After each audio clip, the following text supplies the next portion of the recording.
Nous passons à la question numéro 12. Alors, question numéro 12. Il s'agit de la création d'un poste de responsable achat et commande publique. C'est Madame Capel qui rapporte. Alors, l'année dernière, un cabinet a accompagné la collectivité sur la structuration de la commande publique. Cette étude a permis de mettre en avant quelques points d'amélioration et des pistes de travail pour perfectionner la gestion des achats, de planification des marchés et des travaux, et le développement de stratégies en termes de commande publique. Donc, notamment mutualisation des achats, programmation pluriannuelle, etc. L'une des préconisations concerne le recrutement d'un acheteur public qui aura la charge des achats et de la commande publique de manière transversale. Ainsi, il est proposé la création d'un poste de responsable des achats et de la commande publique à temps complet à compter du 1er juin 2017 pour réaliser les missions suivantes. Définir et animer la stratégie achat et commande publique, gérer les procédures d'achat et de la commande publique, assurer la sécurité juridique dans ce domaine. Cet emploi pourra être pourvu par un fonctionnaire de catégorie A ou B de la filière administrative au grade de attaché territorial, rédacteur principal de première classe ou de deuxième classe et rédacteur. En cas de recrutement infructueux de fonctionnaires, les fonctions peuvent être exercées par un contractuel relevant de la catégorie A ou B, selon le profil du candidat, dans les conditions fixées à l'article 3-2 ou 3-3 de la loi numéro 84-53 du 26 janvier 1984. Il ou elle devra, dans ce cas, justifier d'un diplôme dans le domaine de la commande publique ou du droit public et ou d'une expérience dans ces domaines. Le traitement sera calculé par référence à la grille indiciaire de rédacteur territorial ou d'attaché territorial selon le profil du candidat.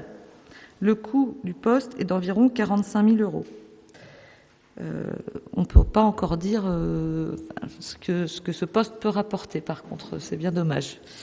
Il est proposé au Conseil municipal, après examen de cette question en commission des finances, de créer un poste de responsable des achats et de la commande publique à temps complet à compter du 1er juin 2017, selon les conditions ci-dessus, et de modifier ainsi le tableau des effectifs.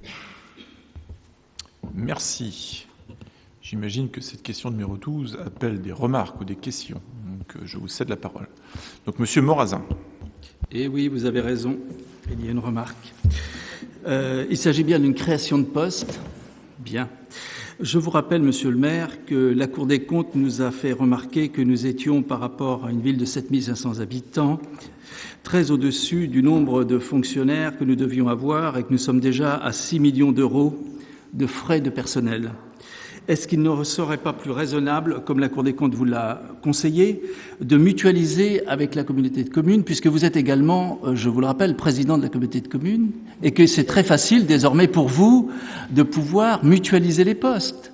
Alors, je ne comprends pas bien pourquoi vous n'allez pas dans le sens de ce qui vous est recommandé par la Cour des comptes. Je rappelle également, Monsieur le maire, vous le savez bien, que vous devrez apporter devant la Cour des comptes le correctif qu'il souhaite que vous apportiez. Donc, ça va être difficile si déjà nous sommes en débord de dépenses au niveau du personnel, si vous continuez à embaucher du personnel au lieu de mutualiser. Mais je vous laisse bien sûr la réponse à faire. Ah, merci. Alors, ça tombe bien parce que votre question appelle justement des compléments d'information. Alors, en effet, notre masse salariale reste importante. Néanmoins, je vous rappelle que depuis 3 exercices budgétaires, nous avons réussi à passer sous la barre des 6 millions d'euros, alors qu'autrefois, auparavant, nous y sommes. Nous inscrivons toujours un peu plus au budget, mais quand vous regardez ce qui est réalisé, nous sommes systématiquement en dessous. Oui, alors, on ne va pas revenir sur ce qui se faisait dans le mandat précédent. On était à 6,2 millions, 6,3 millions. Donc tout ça se fait dans le cadre d'une gestion extrêmement précise de nos ressources humaines. Je vous rappelle aussi que c'est nous qui avons recruté une directrice des ressources humaines alors que vous aviez fait le choix de ne plus en avoir. Donc voilà, notre directrice des ressources humaines fait un travail remarquable. D'ailleurs, elle est ici ce soir et je salue son travail. Donc, bien évidemment, ce recrutement se fait tout d'abord d'un point de vue purement stratégique parce que nous pensons que nous devons renforcer la capacité de la commune à déployer ses projets en créant ce service de commande publique. C'est d'ailleurs pas nous uniquement qui l'avons pointé du doigt, ce besoin. C'est aussi grâce à l'intervention d'un cabinet qui nous a permis de nous poser les bonnes questions et surtout de trouver les bonnes réponses. Premier point. Donc, nous continuons à maîtriser la masse salariale. Cela est possible parce que, vous l'avez remarqué, plusieurs cadres importants de notre administration ont pris leur retraite. Le directeur général des services. Nous avons aussi le départ par voie de mutation de Madame Gauthier. Donc, nous avons fait le choix de ne pas remplacer son poste en procédant, comme vous l'avez justement indiqué, à de la mutualisation avec la communauté d'agglomération. Et concernant la commande publique, rien n'interdit en fait à terme de pouvoir procéder à un arrimage de ce nouveau service avec le service communautaire. Mais encore une fois, c'était une conversation que nous avions des fois la fois dernière. Nous sommes pragmatiques, bien évidemment, et la mutualisation doit se faire lorsque celle-ci est intelligente, c'est-à-dire qu'elle appelle vraiment un besoin à la fois du côté communautaire et du côté de la commune concernée. Je vous rappelle également que la mutualisation doit se faire dans le cadre d'un schéma de mutualisation qui est en cours de réalisation et qui se fait à travers des discussions récurrentes, régulières, entre les deux administrations, voire d'autres administrations, puisque les autres communes sont concernées. Voilà, donc, maîtrise de la masse salariale, c'est le cas. C'est un recrutement qui se fait alors que d'autres départs n'ont pas été remplacés. Et puis surtout, c'est répondre d'une manière efficace à des besoins concrets qui sont ceux de notre collectivité. Je vous laisse reprendre la parole. Je vous remercie. Vous le faites noter vous-même. Effectivement, il y a des départs en retraite, donc vous auriez pu engager des réductions de dépenses sur le personnel. C'est un choix que vous faites. Je ne suis pas du tout d'accord avec vous, ça va de soi. Je souligne également, et vous le savez fort bien, que l'État se désengage année après année. Et nous avons désormais un nouveau président de la République qui a un programme, je vous le rappelle, concernant les impôts au niveau des collectivités, les impôts locaux. Et que si nous n'avons pas, et si vous n'avez pas dans quelques années une reversion totale des sommes qui pourraient être perdues, il y aura là encore des difficultés supplémentaires qui seront à envisager. Donc nous sommes peut-être là dans une capacité de nous préparer à éviter soit de faire de l'endettement, soit d'augmenter les impôts de nos concitoyens. Donc vous comprenez bien qu'étant à la défense des concitoyens avranchinés, je rappelle quand même que Avranches aujourd'hui a une masse importante de personnes en retraite et de retraités qui n'ont pas forcément des revenus importants, que la ville d'Avranches n'a pas aujourd'hui les habitants ayant le plus haut niveau de revenus, c'est plutôt Saint-Martin-des-Champs, je tiens quand même à le signaler, et d'autres communes environnantes, tant mieux pour eux, mais la ville d'Avranches n'est plus dans une situation d'être une ville avec des citoyens ayant des revenus confortables. Il faut donc être prudent, l'avenir peut nous poser des problèmes, et c'est sur cela que j'attire votre attention, et je souhaite effectivement, même si vous me dites que nous sommes dans des économies, il est nécessaire peut-être de faire encore plus d'économies pour nous éviter de l'endettement. Vous avez, l'ancienne municipalité vous a laissé 2 millions d'euros de trésorerie, oui je sais, mais c'est quand même mieux que rien. Et nous avions nous aussi commencé à réduire le niveau d'endettement de la ville d'Avranches. Je pense qu'il est important aujourd'hui de baisser l'endettement de la ville d'Avranches pour pouvoir réobtenir des marges de manœuvre. Mais bon, je vois qu'on n'est pas tout à fait d'accord sur cette situation. Moi, je considère que la mutualisation de ce type de poste est essentielle. Et je reste sur cette position. Bien. Écoutez, merci de l'expression de ce point de vue. Monsieur Lenné, qui veut prendre la parole. En comptabilité, il y a un grand principe. Pour faire des économies, il faut d'abord dépenser. Effectivement, il ne faut pas dépenser n'importe comment. Il faut dépenser de manière intelligente. Ce qui vous est proposé ici, c'est d'embaucher effectivement un poste supplémentaire pour ensuite faire des économies. Et moi, je vous affirme, je m'engage, que cette dépense supplémentaire au titre du salaire sera recouvrée très largement au niveau des réductions de dépenses, au niveau des économies qui seront réalisées au profit de la ville. Donc effectivement, aujourd'hui, brutalement, il y a une dépense supplémentaire en termes de salaire, mais cette dépense supplémentaire engendrera des économies. Merci de cette précision. Je prends la parole et je laisse ensuite François. En effet, ce poste est un poste éminemment stratégique. Aujourd'hui, la commande publique, dans l'administration municipale, où que l'on soit, on pourrait prendre l'exemple de beaucoup d'autres communes, c'est un peu le centre névralgique qui permet d'engager les projets, notamment les projets d'investissement, mais qui permet aussi de juguler les dépenses de fonctionnement qui parfois, à l'échelle des services, ne sont pas totalement maîtrisées. Donc derrière ce recrutement, il y a un véritable souci d'efficacité de notre administration, d'amélioration finalement des différentes dépenses que nous engageons tout au long de l'année. Donc je rejoins totalement Hervé Lenné sur ce qui vient d'être dit, c'est que certes c'est une dépense dans un contexte, on va dire, de notre 0,12, donc de notre masse salariale qui est maîtrisée, et très bien maîtrisée, encore une fois, et surtout avec derrière la volonté affichée et surtout stratégique de maîtriser d'autant mieux notre politique d'investissement et de fonctionnement. Et je laisse la parole à François Delaunay.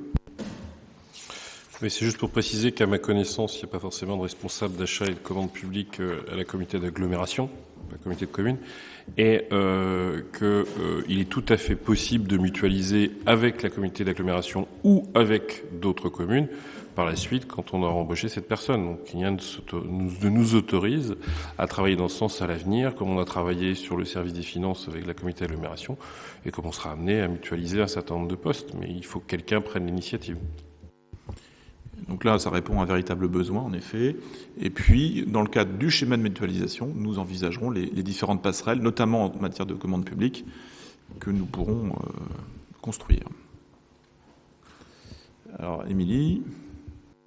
C'était juste pour préciser que le cabinet avec qui nous avons travaillé, Mme Leroy était là aussi, nous a apporté beaucoup d'eau à notre réflexion, enfin d'eau au moulin de notre réflexion plutôt, et nous a permis d'affiner aussi ce poste, en tout cas nous, dans notre volonté ensuite, quoi. C'est ce qui a permis de nous donner des éléments concrets aussi par rapport à ça. Voilà, ça permet de dire de manière plus précise et plus structurée que ce recrutement n'est pas un caprice, n'est pas lié à une saute d'humeur, mais véritablement est l'aboutissement d'une réflexion dans la recherche que nous avons de rendre notre collectivité toujours plus efficace et plus performante dans le développement de ses projets. Monsieur Morazin. Oui, je vous entends bien, monsieur le maire, mais vous allez malheureusement dans le contresens de l'histoire.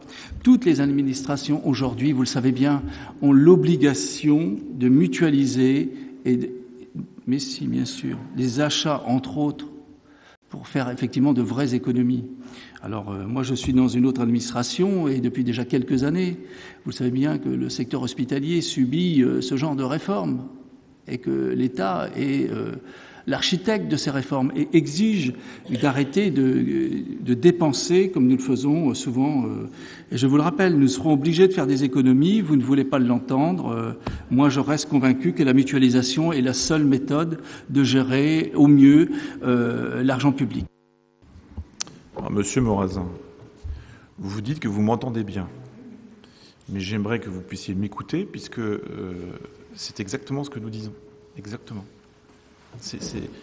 On parle bien d'optimisation des moyens tout en jugulant la masse salariale. Donc nous sommes d'accord, nous sommes bien sur un recrutement stratégique qui nous permettra très rapidement d'être plus efficace en termes d'investissement et de dépenses de fonctionnement. Madame Leroy, je vous ai vu manifester. Oui, effectivement, j'ai fait partie du comité de pilotage par rapport au travail avec le cabinet. C'est vrai que l'ensemble des élus avaient la volonté de voir l'organisation évoluer. J'entends aussi la remarque de M. Delaunay qui me semble intéressante. Je pense qu'il aurait peut-être fallu d'abord faire un schéma de mutualisation par rapport à ce poste-là et ensuite faire l'embauche. Voilà, je pense qu'on n'est pas tout à fait dans le sens de se dire on prend quelqu'un et on verra par rapport au schéma de mutualisation. Je pense que c'est l'inverse qu'il faudrait faire. Alors là, je suis obligé, désolé de vous contredire. Vous ne pouvez mutualiser que si vous avez des choses ou des agents à mutualiser. Là, n'ayant pas d'agents, on aurait difficilement pu mutualiser, si je peux me permettre. Mais c'est un projet. Donc on peut dans le projet dire qu'effectivement, il y aura quelqu'un qui sera recruté pour les marchés, donc, et ça, présenter ça en comité d'agglomération. j'ai l'impression qu'on va un petit peu à l'envers. Alors, je vous rassure, voilà, on prend bien évidemment. quelqu'un, on recrute quelqu'un, et après on se dit peut-être que dans le schéma de mutualisation, peut-être que cette personne-là pourra effectivement travailler sur la communauté d'agglomération. Voilà, c'est votre remarque est tout à fait pertinente.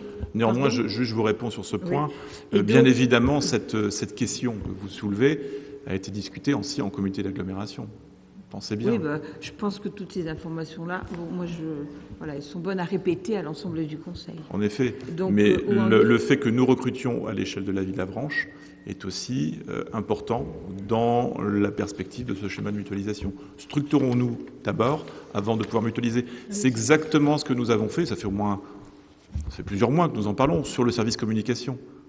Nous avons démutualisé parce que nous avions un service qui était mal en point, si je puis dire, qui avait du mal à répondre aux demandes des deux collectivités, à savoir de la ville d'Avranches et de la communauté de communes Avranches-Mont-Saint-Michel à l'époque. Nous avons fait donc le choix de nous séparer de façon à reconstituer ces deux services qui aujourd'hui fonctionnent très très bien, qui commencent déjà à mutualiser certains outils et certaines pratiques. Je pense que les médias locaux s'aperçoivent du côté plus performant finalement de cette articulation. Je crois que parfois, quand on veut construire un bâtiment et qu'on s'aperçoit que les fondations ne sont pas bonnes, eh bien, il est bon de reprendre justement ces fondations pour les consolider. Donc là, nous sommes précisément en train de bâtir les fondations de cette mutualisation qui va se mettre en place à partir de 2018, puisque le projet de territoire dont la rédaction va commencer à partir de cet été ou de l'automne pour la communauté d'agglomération aura pour pilier, dans un de ces trois piliers, précisément la mise en place de ce schéma de mutualisation. Mais encore une fois, pour mutualiser, encore faut-il que chaque collectivité ait des éléments apportés dans la corbeille. Voilà. Bien, écoutez, s'il n'y a pas d'autres interventions, je vous propose de mettre aux voix cette question numéro 12, qui porte, je le rappelle, sur la création d'un poste de responsable achat et commande publique. Y a-t-il des votes contre ? Donc nous avons 6 votes contre. Y a-t-il des abstentions ? Je n'en vois pas. Donc, à la majorité, cette question numéro 12 est adoptée. Je vous remercie pour vos différentes interventions.